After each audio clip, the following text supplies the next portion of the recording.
Doesn't accelerate very hard, I must say. It's quite gentle. It is there, isn't it? At the 40k zone around the roadworks.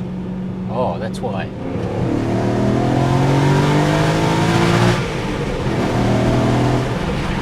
That sounds impressive, doesn't it?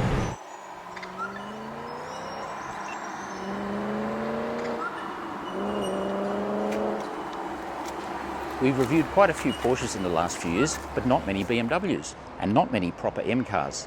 So today I present to you the most iconic of them all, the BMW M3, with a normally aspirated V8 motor and a manual gearbox. Behold, Exhibit 1. And may I also present to you Exhibit 2, a proper sports car driver, complete with brand new haircut. Yes.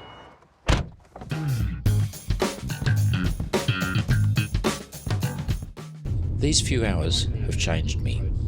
The V8 M3 is a fabulous, modern but at the same time old school analogue car with a motor that is just sublime. Sounds good,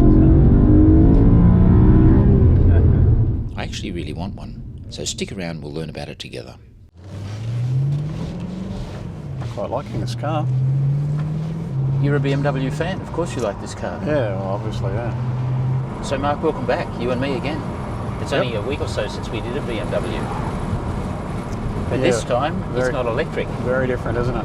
We asked the question in that video, is this an M car? And I think we concluded that it wasn't really. No. But we have one today. It definitely is.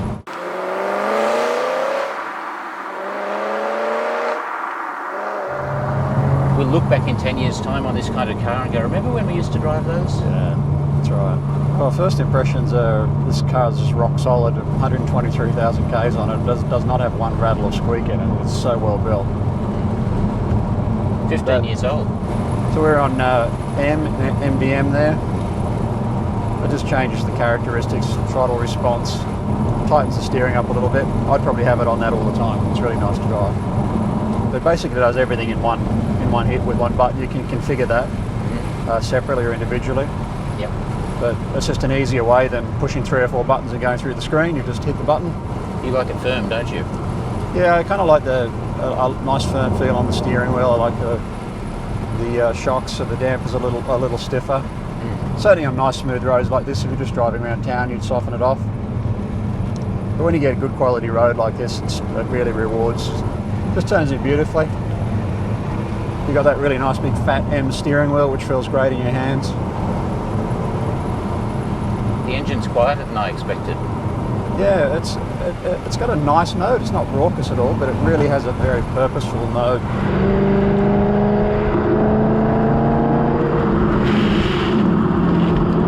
Certainly very responsive, isn't it? You can really just sort of play with that throttle mid-corner like that. Yep. Just sort of throttle steer the car through the corner. Beautiful. It's a very responsive V8 engine. If you were to look for V8s or powerful V6s or 6s like Porsche, Audi, Mercedes of this era that had a manual gearbox and a normally aspirated motor, there aren't many, are there? You've got the Audi RS4 or the S5, which came in manual. They're about the only two that came in manual. Mercedes was fully automatic by then. You could get a Porsche 911, it's a 6-cylinder, but they're way too expensive now. I think this car's a real sweet spot, isn't it? I mean, wow, it's gone on to become a classic car, or perhaps a little underappreciated just right now. Yeah. In the market. But there's no doubt it will become more appreciated as time goes on. That's the question today. Is this car in the sweet spot for M3s in terms of value for money? Yeah, I think it probably is right now. See there, you can just squeeze the throttle on. Just does everything really nicely. Beautiful. Very well behaved. And it's a revvy motor, and you're not even revving it, you're just using the 3,000 to 4,000 range. Yeah, absolutely. Well, they say that it's not the world's torquiest V8, but no. I don't know, it feels pretty good to me. It's pulling pretty well up there. It's a lovely engine note, isn't it, when you do that heel and toe, you get that blip on the throttle. Very low fuel, Mark. I think we better just cruise up to the servo. Let's do that. Before we do any shenanigans. We're going to be in economy mode for a little while, people. I don't want to have to push this. It's 1,580 kilos, which is actually a light car, but carbon fibre roof, Lightweight panels, and it's got the lightweight mirrors. Lots of M options on this car.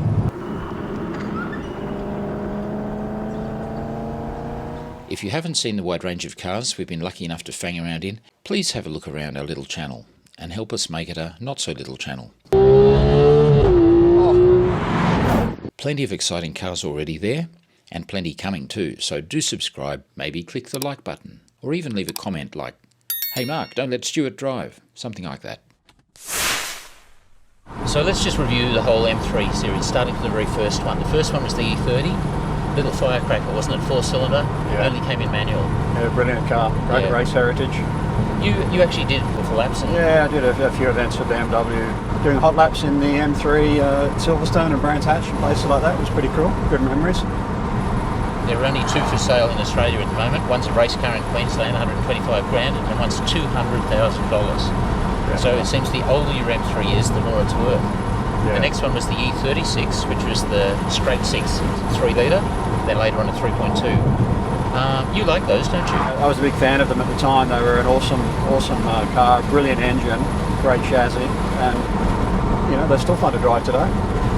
They paled into comparison to the M3 E46 that came out around 2000, which was a significantly better car, and I think that's a real watershed car. I've owned 3 or 4 E46 cars, never an M3, but the 3 Series, and they were just great. If you think of M3, that's the car you think of, really, the 3.2, particularly with the manual gearbox, because the SMG, the sequential manual gearbox that came out at the time, wasn't great. No, it was a little oil. It kind of seemed okay at the time, but like a lot of those cars, when you jump in one of those now, they seem dreadful, don't they? They were all right at the time, but you really can't go wrong with a manual, and any of these cars in manual are the cars to own. The good thing about M3s is they always made a manual version, even right through to now. Yeah. So that's all those cars cool. had manual, then the SMG. Then in 2007 until 2013, we had this generation of car. This is the E90, the E92, and the E93. And the E92, the most popular one by far, is this, the 2-door coupe. And it came at either a 6-speed manual that you're in today, or a 7-speed MDCT dual clutch transmission, which was a much better transmission than the SMG that preceded it. That's right. You can't really go wrong with the DCT, though. They're very reliable. Get drag box, the 7-speed DCT. Anyway, just to follow on the history to the conclusion, in 2014, after this came the F80, where BMW went from the V8 that they'd used briefly back to 6-cylinder engines, and they had the twin-turbo 3-litre 6. And then the very most recent one, which is that one, which is the G80, is also a 3-litre twin-turbo 6. And that's a completely different engine from the one that preceded it as well. Yeah. They only made V8 M3s for a short space of time. They'll never make them again. It's just a nice configuration of vehicle. If you look at this motor, you take the plastic cover off the top, and it looks like a friggin' Cosworth DFE motor from a 1970s Formula 1 car. It's individual throttle bodies, looks fantastic. It's really a race motor. It was completely derived. It was actually based on the V10 they used in the M5, and they just took 2 cylinders off. Really derived as a race motor, not as a road car. It's even got a different firing order from the road car V8. So that, friends, is the fairly potted history of the M3. The best thing, of course, is that they always made a manual. Even the latest G80, you can still get a manual. So from this generation forward, the dual clutch MDCTs were really good. They're very good, yeah. Okay. So I believe you're going off to England again next week. You got called up for some race car duties, have you? Yeah, just doing a bit of testing over there with a couple of different cars at Donington, so that'll be fun. Oh, is Lando not available? No, he's too short. He can't reach the pedals. He's probably on his way to Singapore. Go and visit the Roden people while we're there in Donington, and check out their base over there too. Servo. Just made it. 98 there. Yep, Mark. Is it good? No. Well, it's been worse though. $1.99. Just wait till the excise comes back on. Shall I go and pay, shall I? You can pay. I'll buy lunch for it. Sounds like a deal. Vanilla Thank you. Thank you. and chocolate. Oh, Yeah, lovely. that's That's great. look, stainless Thank you. steel container. That's the way it should be. We still want to keep our petrol cars. Of course. fuel could be $20 a litre, Yeah. but you're still going to want to Yeah, you're still drive going to it. have it, and even if you only drive it on weekends. But as we know with EVs, the performance ones are incredible in terms of what they can do. The vast majority of EVs going forward, I think, are just going to be transport. They'll just purely be A to B transport, Yep. and that's it. Do you like the Taycan? Oh, of course, as I said, that right at the top level of EVs, the performance is incredible. They're really fun to drive. Yeah. But I think they're going to be in the minority. That's going to be the very pointy end, isn't it? But the Beamer today, yeah, it's a really analog car, isn't it? It's got fun to this drive. throwback. Well-built car, fun to drive, beautiful engine note, transmission's nice, probably a little under-braked. But on the road, I don't think you'd really notice it. Probably you put it on the track and really pushed it, you'd notice it. Yeah. It's time to talk about the Achilles heel of this car, the conrod, the big end bearing. It's easily fixed. Preventative. Yeah. If it goes, you've got a problem. Yeah, if it goes, it's catastrophic. Your engine's scattered all over the road. Absolutely. It is imperative that these particular engines use the right oil and have it changed frequently. Not just the right viscosity, but there are other factors, something called the ZDDP level, for example. Even saying the word zinc dialkyl dithiophosphate is scary. This is a racing engine that revs over 8,000 RPM. Alors qu'Abel Samu, nous qui amélioré les 28 millième, donc pour l'instant,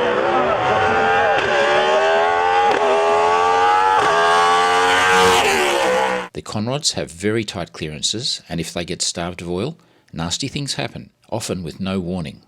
So love your V8, use the right oil and change it frequently, and you'll always be sweet with your baby. If you don't know the history of the car, please just spend the money, change the rod bearings. And the secret is really you've got to know, haven't you? If you either have a very solid history, mechanical history on the car, you know it's been done and it's been changed and it'll be fine forever, or you buy one and you do it yourself. And I was looking at one of these cars about 3 years ago before I bought my M2, and I went down the road of looking at that and getting those modifications, bearings, conrod bolts fixed. Probably about $5,000 to do it. Not in consequential amount of money, but it's something you've just got to do with one of these cars. 1% of them, anecdotally, have suffered catastrophic failure, which is just enough to be a worry, to always play on your mind. Yeah, absolutely. And then 100,000 k's later, spend the $5,000 and get them done again. So there's a couple of known problems. The big end bearings we just mentioned. There's also the throttle actuators. They're not a hard thing, but there's a plastic gear. There's a metal gear that drives a plastic gear. There's two of them. They're hard to get to, and the plastic gear strips or spins or something. Yeah. And your car goes into limp mode, and then a couple of grand later. Yeah, right. So there's this and that. They get oil leaks from the rocket cover gasket. That sounds simple, but it's not. It's expensive to fix. Like any 3 Series BMW, whether it's an M or not, suspension bushes, particularly the rear suspension. For some reason, BMWs eat suspension rubbers. That's it. Apart from that, though, Absolutely. with a manual gearbox or the MDCT, they're very reliable. It's really just the engine, and that's enough to put a lot of people off. Yeah, it's just something you need to know about and you need to address. And if you address it, There you go. Thank you.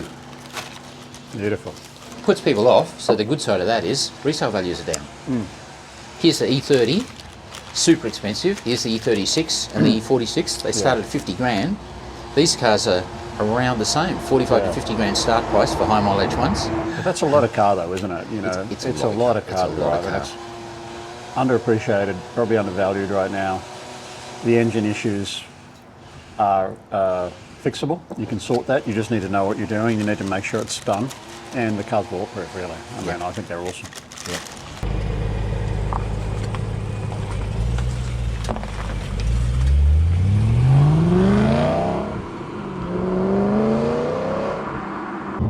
M cars, you know, are such a great heritage, racing heritage. They certainly do. You know, the first time I went to Nürburgring was 2004. Guess which car won the 24-hour race? Yeah, probably one of these, was it? E46 M3 GTR V8. The last time I went to Nürburgring, 2010, geez, is that 12 years ago? E92 M3 V8. It's a very understated car from outside. This could be any 3 Series swoopy You really two-door. wouldn't pick it, would it? Compared to the current versions of M3s, which are pretty, bulbous flares and huge wheels. You know, the latest G80 M3 isn't just ugly from the front, it's ugly from virtually any angle. Yeah, it's not great, is it? And what were you thinking? Gott in Himmel. Now, the iDrive in this is a fairly early versions. It's very dated now. They changed it around 2010, I think, to the much more recent. I'll leave it on sport because that's the way you like it. DSC, M dynamic mode, Yeah. dynamic stability control, power in Sport Plus, Servotronic in Sport. Is that too harsh for you? Or is it? No, it's really good. I mean, that's the harshest setting, and actually it's really good, and it's still compliant on a bumpy road, so I'd be leaving it there. Look at us, we're just loping along at 2,080 k's an hour, the speed limit. Good man. Yeah, this car just does it easy. It's a great performance car, and it's a great everyday driver. And things like the old iDrive, that stuff just doesn't really worry me. Who cares about that?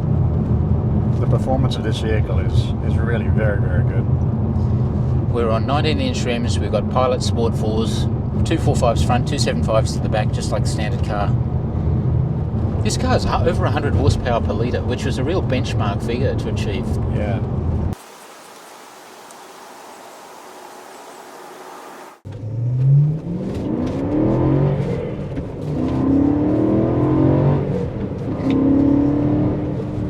I like it. M mode, we've got MDM. Just gives us the right amount of slip with the stability control. The nice thing is they do allow you a little bit of leeway. Yeah. It doesn't just chomp on it. It Right. lets you step it out a little bit. And that's the firmest suspension setting. Yeah. And Really nice responsive V8. A little blip on the throttle. It's good, isn't it? I mean, it just turns it beautifully. Lovely weight on the steering. So much grip on the front tyres. Yeah. I'd have this before I had an RS4 Audi. Yeah. Well, that's just a sedan. This is at least a swoopy coupe. You can tell it's based on a racing engine, can't you? You really can. It's so responsive. Yeah. Adequate torque. Adequate. You know, other cars have more torque. Yeah. This does like to rev. It's not a turbo. Yeah, the engine just revs so freely, doesn't it? Yep.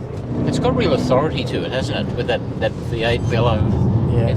0 to 100, 4.8 for the manual, 4.6 for the MDCT, and the Cabrio's quite a bit of a heavier car. It's like 5.1. In terms of numbers, they made about 40,000 of these, 16,000 Cabrios, and about 10,000 of the four-door coupes.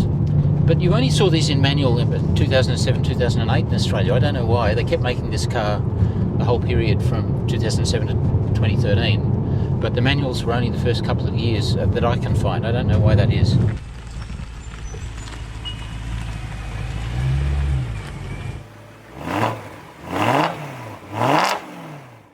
Oh, light clutch. Nice feel on the clutch.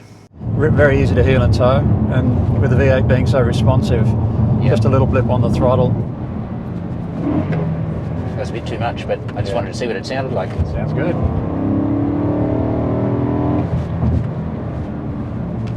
Only single pot brakes on the front, but they seem to do the job. Well, I think they're adequate on the road, aren't they? Yeah. It's constant radius corner here, the car's good. How much grip on the front there? Heaps. Like you just got to crank a bit more lock on there and it just does it, doesn't it? Yeah. I didn't lift off enough then to give it the grip back Get that again. weight transfer? Yep. It still turned though, didn't it? Yeah, it did. Yeah, it's really, really good. You have to drive it to appreciate it. You don't appreciate it from the passenger side. So we've got suspension as stiff as possible, steering's tightened up as much as possible, throttle response is maximum with M. I have to say, Mark, it's really, really delightful. If you leave your throttle where it is and just push the button now. Holding it there and push the button, and it just went, oh, Yeah. as soon as you press it, it just jumps out of your hands. Yeah, that's cool. Really. Third gear is the gear of choice, isn't it? Yeah, it is.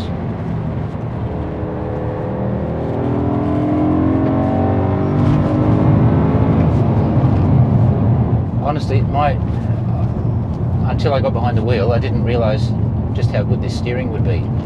What does BMW say? The ultimate driving machine? Yeah. Sounds good, doesn't it?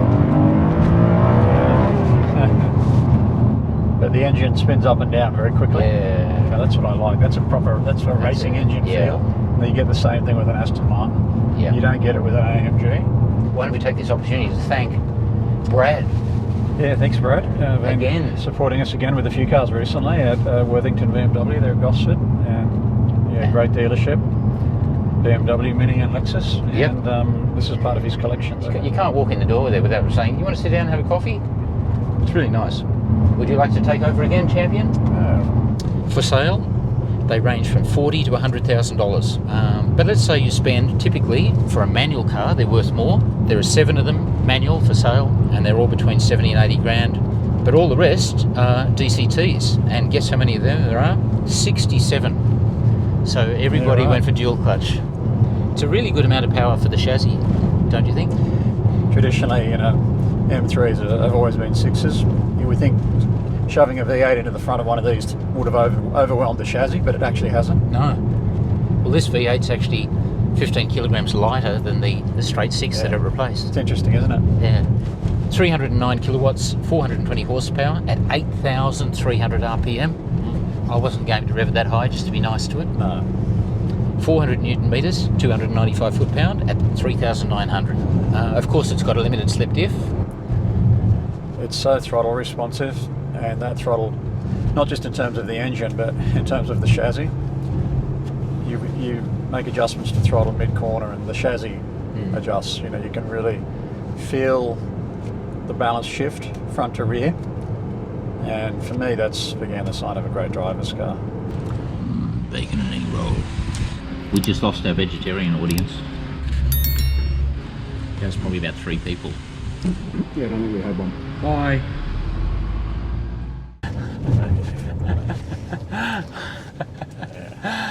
Oh, that was fun.